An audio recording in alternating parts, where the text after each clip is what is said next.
Hello guys, my name is Jason Gamir and I'm excited to share to you what I have learned while making this report on the National Building Code of the Philippines, chapters 11 to 15. Before we start, this report is just a summary of the National Building Code and contains what I deem as the essential information. So if you want to read the complete National Building Code, you can download my written report so you can use it as a guide as I go on with my discussion. First, we're going to identify the objectives. We're going to discuss the standard practices in protecting pedestrians during construction or demolition. Second, we're going to think like an inspector in identifying general design and construction requirements. Third, we're going to recognize the role of the laws of other engineering disciplines in enforcing building regulations. Fourth, we're going to discuss the storage and handling of films. And lastly, we're going to determine the compliance and criteria for prefabricated construction. Chapter 11.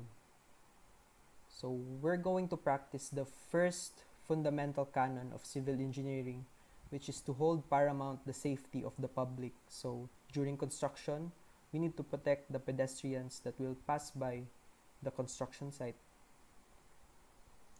So we shall not use any public street, alley, or sidewalk during construction, except when we practice the provisions that are specified in this chapter.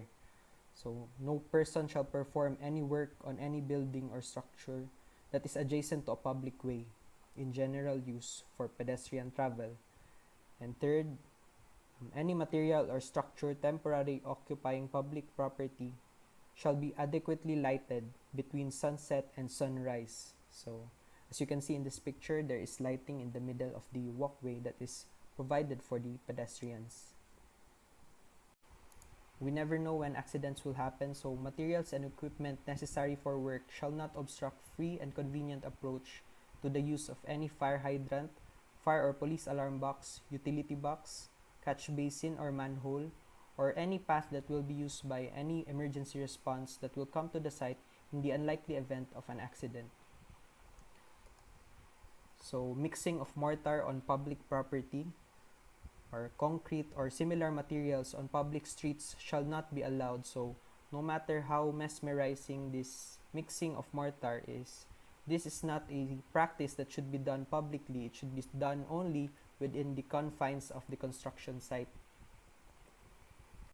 Public utility refers to anything that is for public consumption or public use, like above the ground it can refer to electric posts, broadband internet connection lines or signal towers, and below the ground it can mean water pipelines and underground electric lines. So this needs to be protected during construction.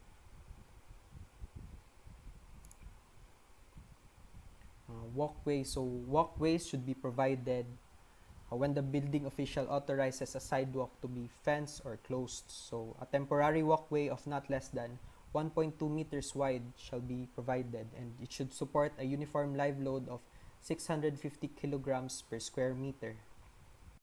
So these are the specifications for pedestrian protection. So for the walkway, it should have a railing of at least 1 meter in height, so fences. So in the side of the walkway that is adjacent to the construction site, it needs to be a fence of not less than 2.4 meters high. So canopies, so the walkway should have a roof to protect the pedestrian against the weather. So the walkway that are constructed for the pedestrian should be properly maintained during construction and also removed when it is not used or no longer needed. So demolition. So demolition cannot be done until all the necessary pedestrian protective structures are at place, or if any permit is not given by the building official. So no work shall be done until such plan specifications and schedule are approved. So chapter 12, these are the general design and construction requirements. So this is what the building official looks for when there is a site inspection. So, buildings proposed for construction shall comply with all the regulations and specifications herein set forth. So, the only exceptions are the indigenous structures and construction of structures that are below 15,000 pesos ang budget. So all the specifications that are not tackled in the building code are tackled in the National Structural Code of Buildings. So there are structural design specifications that are not written here. So first, we will talk about the excavation, foundation, and retaining walls. So for the cases of excavation that affect footings, the person undertaking the construction shall be responsible for the expense of underpinning. So underpinning or extending the foundation or footings of the property or structure. So what is underpinning? So underpinning basically means just constructing a new foundation below the existing foundation to make up for the soil that is excavated. So you can see here there is a new foundation built below the existing foundation. So it lifts up. So the basic concept of underpinning is lifting up the existing foundation. So next, footings and foundation shall be of appropriate type or adequate size and capacity in order to safely sustain the superimposed loads, so under seismic or any condition of external forces. So whenever there exists in the site of the construction an abrupt change in the ground levels of the foundation, a retaining wall shall be provided. So what are the designs of retaining walls? So here are typical retaining wall design. So there's a gravity wall where the self-weight of the concrete supports the wall. There's a piling wall where it is driven down to support the wall, or cantilever wall where it is built into the wall, anchored wall. As you can see, it is anchored inside the wall. So veneers, so a non-structural facing of brick, concrete, tile, metal, plastic, glass, or other similar approved materials that are attached to a backing or structural component. So example of veneers are anything that is adhered or ginadikit, integrated, or built together or anchored. Kung anchored siya, it is drilled inside the wall. So it can be brick, glass, or any other material na ginapatong siya sa wall for ornamentation or protection. So enclosure of vertical opening. Any vertical opening in the construction site or in the design shall be enclosed. So example nito is this elevator shaft. The elevator shaft is, as you may know, is an opening that extends from the ground floor to the topmost floor of the building. So it needs to be enclosed in different materials. In this case, it is a metal frame. So elevator enclosures. Enclosing walls of elevator shafts may consist of wire glass set in metal frames. So for the cases of escalators, it is we know it is an opening, but it can be constructed without an enclosure provided that there is a draft curtain. So in this image, the draft curtain is this, it extends downward from the ceiling, it surrounds the escalator. So what is the purpose of a draft curtain? A draft curtain, so when there is smoke, in case of fire, there is smoke in the ground floor, the smoke will not climb up to the second floor and obstruct the egress of emergency exit. So yung smoke hindi siya pupunta sa second floor, matrap siya sa draft curtain.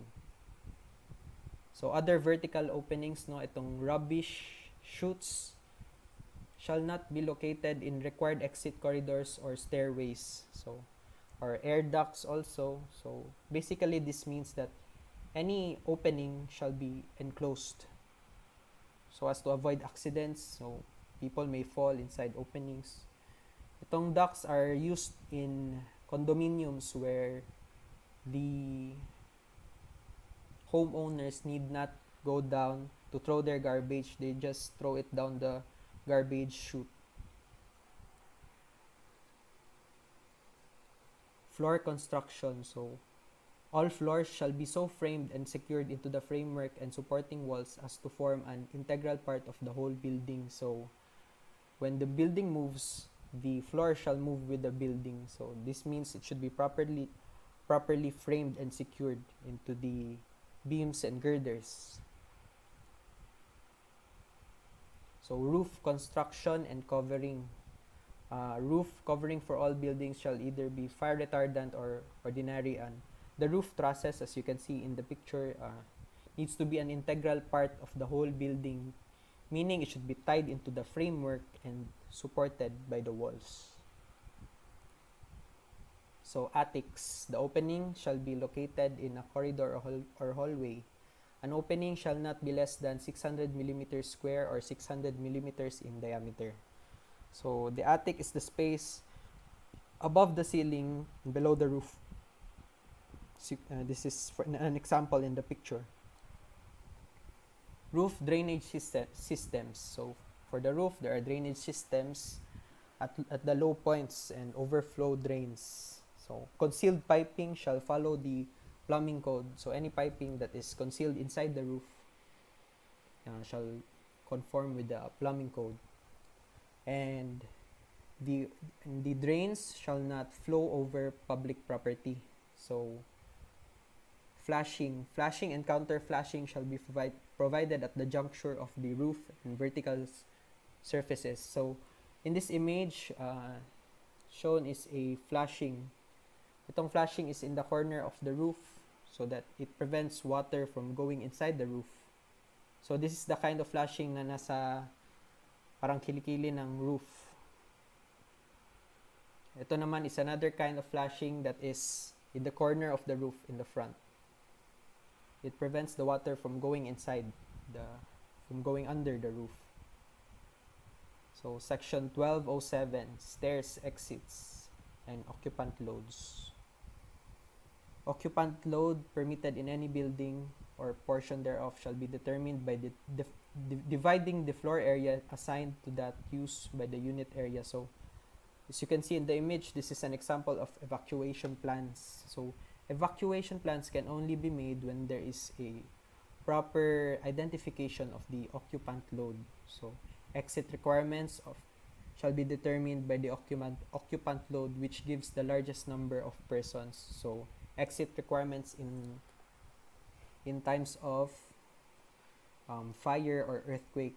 So an occupant load of more than 50 where fixed seats are not installed shall have the capacity of the room posted near the main exit of the room.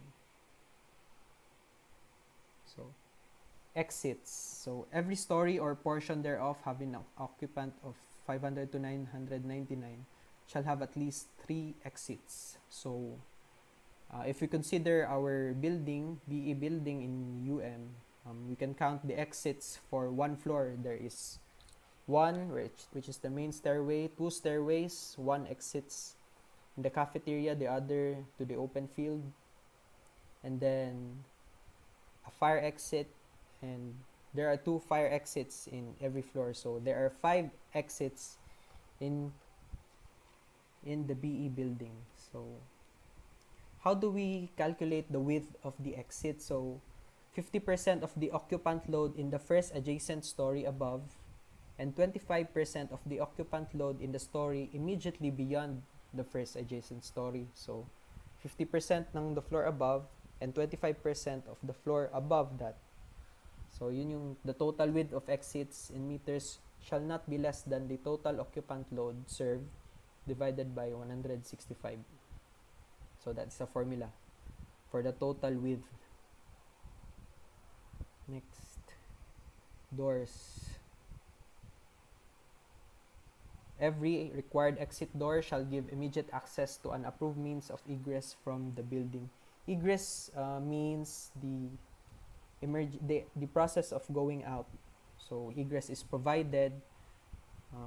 For example, this fire exit. So exit doors shall be openable from the inside without the use of a key. So this is the difference between normal doors and egress doors.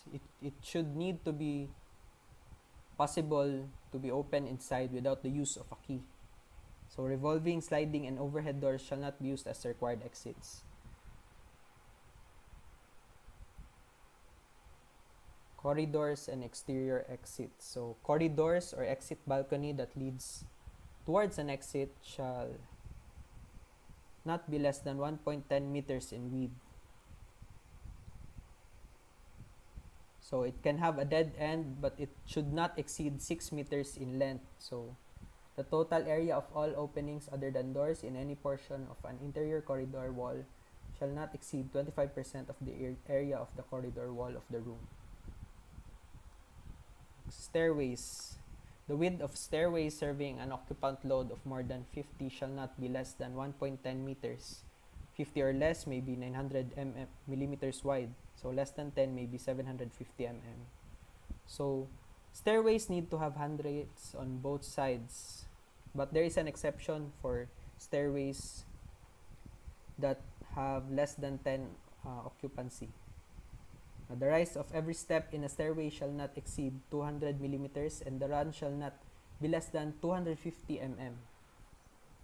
So there shall not be more than 3.6 meters vertical distance between landings. So the stairs, every 18 steps, there should be a landing or rest provided. Yeah. So in the cases of wide stairs like in subways or malls, where the stairs width exceed 3 meters, there should be handrail provided in between every 3 meters of the width of the stairs.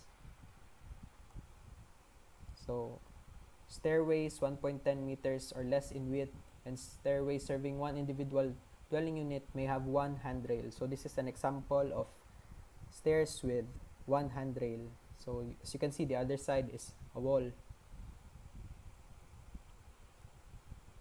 So ramps. A ramp conforming to the provisions of this code may be used as an exit. The width of the ramps shall be as required for corridors. So horizontal exits. What are horizontal exits? These are exits that does not lead outside but into another room that is considered separate from the room where you are coming from. So there should be a wall that separates these two rooms. So next, smokeproof enclosures. A smokeproof enclosure shall be consist of a vestibule and a continuous stairway enclosed from the highest point to the lowest point by walls. So this needs to be smokeproof.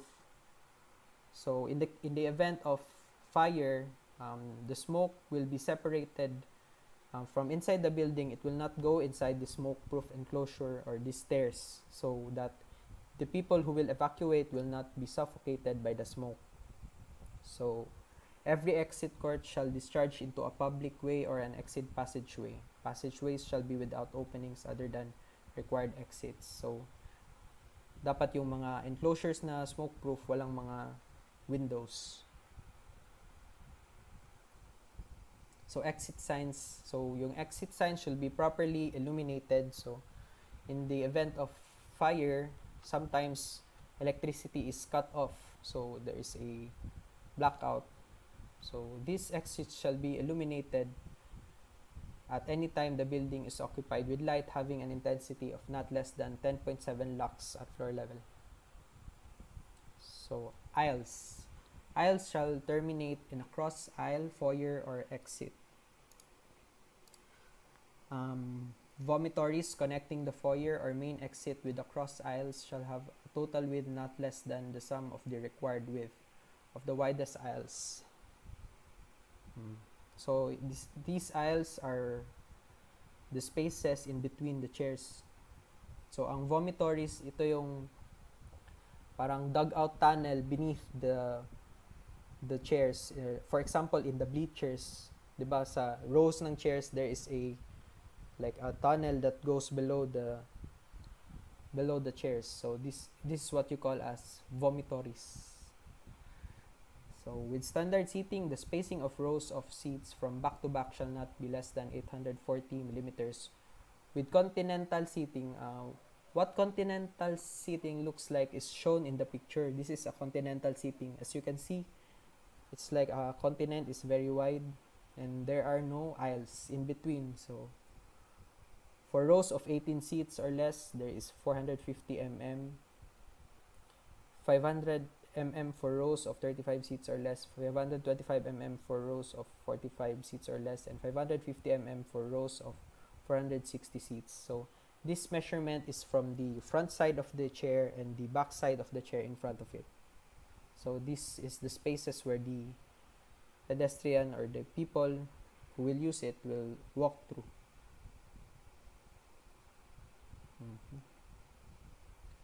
Stands, grandstands, and bleachers. So this is what I talked about earlier, the bleachers. So the width of any seat shall not be less than 450 millimeters or no more than 480 millimeters. So this is the same for the standard and continental seating. The line of travel to an exit shall not be more than 450 meters. So for stands without back seats, for example, the bleachers that we have in the track and field in UM, they don't have back seats, so the distance may be measured by direct line from the seat to the exit from the stand, because people usually just walk over the seats because there is no back seat. So special hazards for rooms containing incinerator or liquefied petroleum gas shall be provided with at least 2 means of exit. So for boiler rooms like the one shown in the picture, there needs to be a 2 means of exit. So one of these means of exit can be a ladder and the other can be a door, or it can be both a door. So section 1208, skylights. So frames of skylights shall be designed to carry loads required for roofs. Shall not set at an angle of less than 445 degrees from the horizontal and shall be set at least 100 millimeters above the roof. So as you can see in the example, the skylight is not in level with the roof but is protruding above at least 100 millimeters. Glass used for the transmission of light, if placed in floors or sidewalks, shall be supported by metal or reinforced concrete frames. So if there is glass present in floors or sidewalks, such glass shall not be less than 12.5 millimeters in thickness. So bays, balconies, porches. So this is an example of a bay. In the image, you can see an example of an oriel window.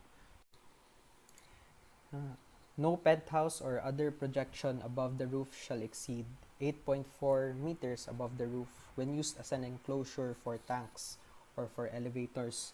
The aggregate area for penthouses shall not exceed 1/3 of the area of the supporting roof. So any structure that is in the rooftop of a building shall not exceed 1/3 of the total area. If it exceeds 1/3 of the total area, it shall be built with the specifications of equal to another floor. So this is an example of a penthouse that is built like another floor, but it is designed to be open and look like a rooftop.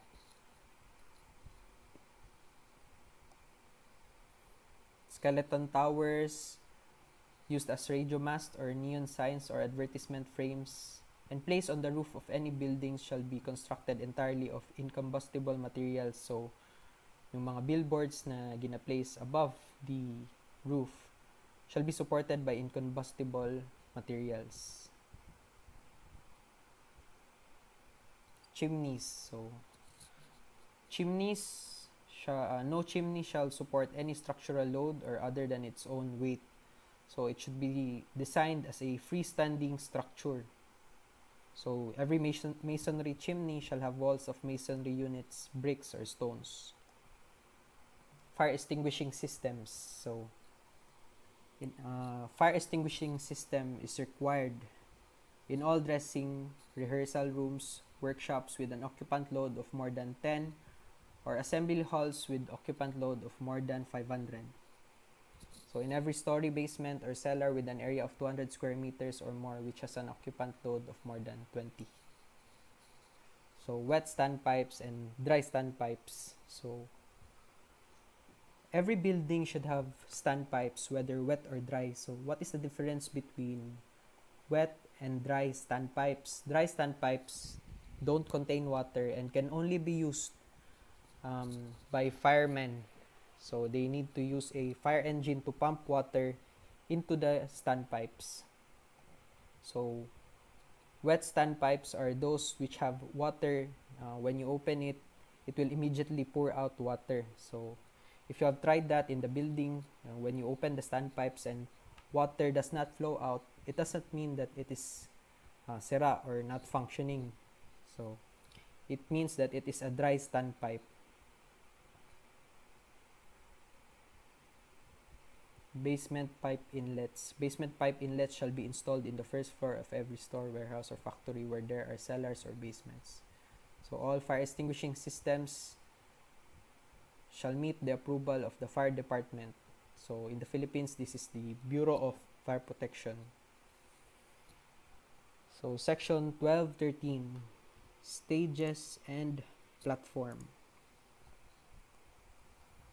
So for stages, there shall be one or more ventilators constructed of metal or other incombustible material near the center and above the highest part of any working stage. So if there is a stage or platform, above it there should be a ventilator. So this is an example of a large ventilator, but the ventilator that we commonly we commonly see are the ones that are on top of the building and rotating.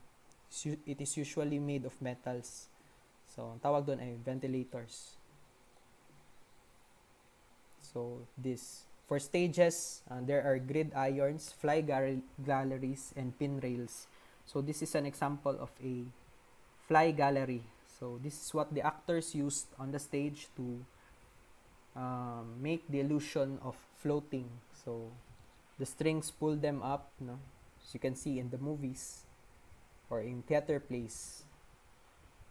Ito yung ginagamit nila. So, grid irons and fly galleries shall be designed to support a live load of not less than 367 kilograms per square meter. So, yan. So, proscenium. So, a proscenium is a metaphorical concept when watching a play. When you're sitting at the auditorium and watching the stage, there is a frame that is metaphorical, but in grandiose theater acts, the proscenium is built as a wall. As you can see, the proscenium here is the frame that surrounds the stage. So when you're viewing it, it is like a painting. So the stage shall be completely separated from the auditorium by a proscenium wall, as provided by the building code. It shall also have a fire-resistive curtain, as specified in this code. So when the curtain closes, no, and yun yung kung saan makikita ang proscenium. So yan ang stage. The stage floor shall be designed to support not less than 620 kilograms per square meter. So the opening to stage floor shall be equipped with tight-fitting trapdoors of wood of not less than 5 millimeters nominal thickness. So the floor of the stage can have a platform that can raise actors up or also hide them below the stage. So, motion picture projection rooms. So, these are the standards written. So, just a side note, the building code is really old. It was written on the year 1977, so it is more than 4 decades old already.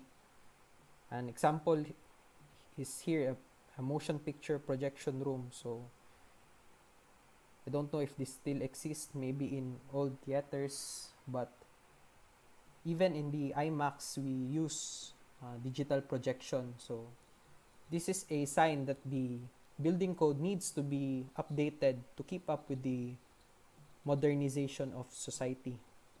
So for projection rooms, the provision of this section shall apply only where ribbon type motion picture is used. So these are used in the theaters. So every projection room shall have at least 2 doorways separated by not less than 1/3 the perimeter of the room. So, yeah.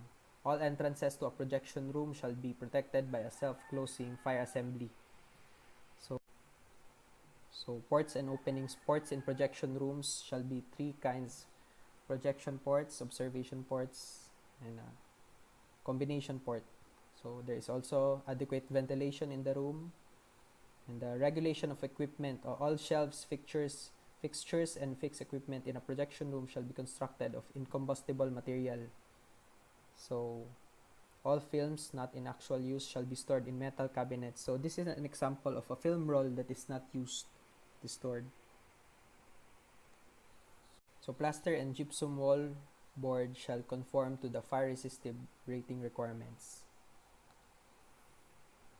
So chapter 13, electrical and mechanical regulations. So for electrical regulation, all electrical systems and equipment and installation mentioned in this code shall conform to the provisions of the Philippine Electrical Code. Likewise, all mechanical systems and installations mentioned in this code shall conform to the provisions of the Philippine Mechanical Engineering Code. So, Chapter 14, Photographic and X-ray films. Storage room of unexposed photographic and X-ray films shall be provided with automatic fire extinguishing systems. This is an example of a file cabinet for X-ray films. Film negatives in storage or in process of handling shall be kept in heavy manila envelopes. Nowadays, there are only a few studios that process film negatives, but it is still being done today in the process of film restoration.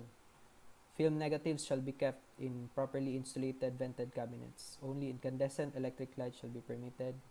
No film shall be stored within 600 millimeters of steam pipes. So films should be kept away from heat generally. So chapter 15, we are already on the last chapter. This is prefabricated construction. So prefabricated assembly should conform to the 4 standards of structural adequacy, durability, soundness, and weather and fire resistance. So yeah, prefabricated assembly is a structural unit, the integral part of which have built up or assembled prior to incorporations in the building. So in my opinion, this is the chapter of the building code that we need to update and expand more, because nowadays there are technologies that are being invented using prefabricated construction. So I will show you a video of a building construction in China. They constructed a 30-story building in 15 days. So watch.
Alright, now, so we are done with the report. So we will look back at our objectives and see if we have achieved it. First, we discussed the standard practices in protecting pedestrians. So we already played the part of an inspector in identifying general design and construction requirements. Third, we recognize the role of the laws of other engineering disciplines like electrical engineering and mechanical engineering. So we discussed the storage and handling of films, and lastly, we determined the compliance criteria for prefabricated construction. So if you have any questions, just comment down below and we'll see to it that I will provide the answers for your questions about my report. So these are my references, mainly for the photo that I used in this report. So, yeah, thank you.